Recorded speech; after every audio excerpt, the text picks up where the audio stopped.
નમસ્કાર મિત્રો. કવિતા મારે માટે બહુ અચરજનો વિષય રહી છે. સ્કૂલના દિવસોથી કવિતા લખતો તો જાણે કવિતા એક દોસ્ત હોય એવો ભાવ. વળી વળીને પુસ્તકની કવિતા પાસે જતો, પાઠ્યપુસ્તકોમાં કવિતા હોય એની પાસે.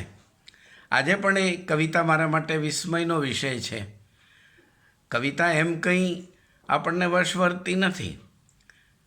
સાહિત્યના બધા જ સ્વરૂપોમાં કવિતા બહુ નાજુક સંવેદન સાથે કામ પાડતી એક જુદી જ વશ છે, એમ કહું તો ખોટું નહીં. બધાની જેમ નહીં, પણ હું તો મારી જેમ કહું કે કવિતા મારો પ્રથમ પ્રેમ છે. કેમ કે મેં પ્રથમ કવિતા જ લખી હતી અને પછી કવિતા કોઈ દિવસે છૂટી નથી.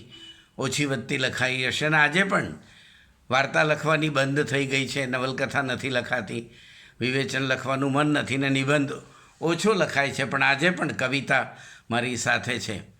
એ કવિતા મને કોઈ ફૂલમાંથી મળી હોય, કળીમાંથી મળી હોય, ફૂટતી કૂંપળમાં હોય, મોરથી લચી પડતા આંબામાં કવિતા હોય, કોઈ ખેડૂત ખેતર ખેડતો હોય ને એની જે હુંફાળી માટીમાંથી વરાળ ઉઠે છે એ કવિતા છે. કવિતા ચાસે ચાસે ઉગેલી જે મકાઈ બાજરી છે એ કવિતા છે. એમ એટલે કવિતા ચારે બાજુ છે, સૂક્ષ્મ છે, સંવેદનની રીતે આપણે એને પામવાની હોય અને એ આપણા મનમાં એક જુદું જ જગત લઈને આવે છે. મેં કવિતા પૂરતી એક મારી જુદી વ્યાખ્યા નિપજાવેલી કે પરિચિત શબ્દો, પરિચિત પદોને આપણે અપરિચિત વિન્યાસમાં ગોઠવીએ અને એમાંથી આપણને કોઈ રસિક અર્થ મળે, રમણીય અર્થ મળે, તે કવિતા. એમ શબ્દો પરિચિત હોય પણ ગોઠવણી અપરિચિત હોય અને એમાંથી આપણને નૂતન અર્થ મળે, તે કવિતા છે. એમ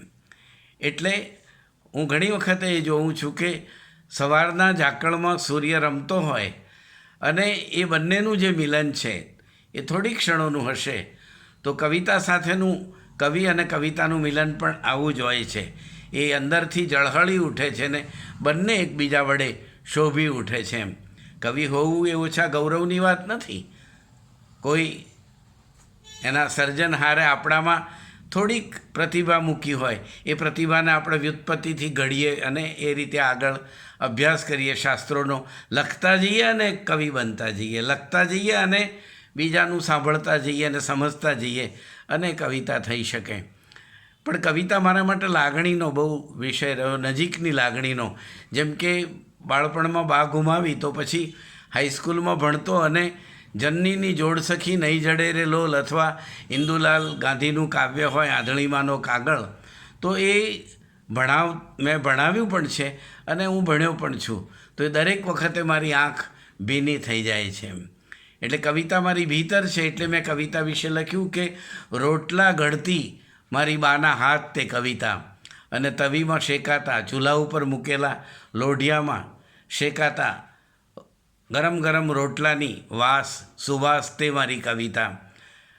અને ગૌરી વ્રત વખતે નાની બહેને છાબડીમાં વાવેલા જવારા, તે મારી કવિતા.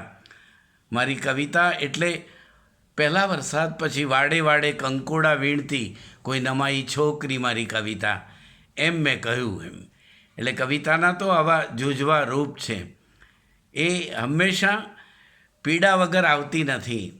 એ કઠોર નિયતિ જેના ભાગ્યમાં હોય એને એ જલ્દી વશ વર્તે છે. એની પાસે અનુનય તો માગે છે, પણ કઠોર જીવન, અભાવોનું જીવન, દુઃખ અને પીડા વિના એ આપણને આપણી પાસે ફરકતી નથી. એ એનો સ્વભાવ છે. અને એટલે જ્યારે આપણે પ્રેમની વાત કરવી હોય ત્યારે પણ કોઈ પણ પ્રેમ વેદના વગરનો હોતો નથી, પીડા વગરનો હોતો નથી. એટલે કવિતા એ પ્રેમનો પર્યાય છે અને કવિતા એ આ રીતે વેદનાનો પર્યાય છે. કવિતા આપણને નિયતિ સુધી લઈ જઈને ઓળખાણ કરાવે છે કે જીવન આવું કઠોર છે, એમ આપણને એ કહે છે. તો કવિતા વિશે વિશેષ વાત ન કરતાં હું એમ કહું કે કવિતા એ મારા માટે હંમેશા મારો સાથીદાર રહી છે. મારી એ અંતરના ઊંડાણમાં રહેનારી એક એવી મોંઘેરી જણસ છે મારી કવિતા, એમ હું કહું. નમસ્તે.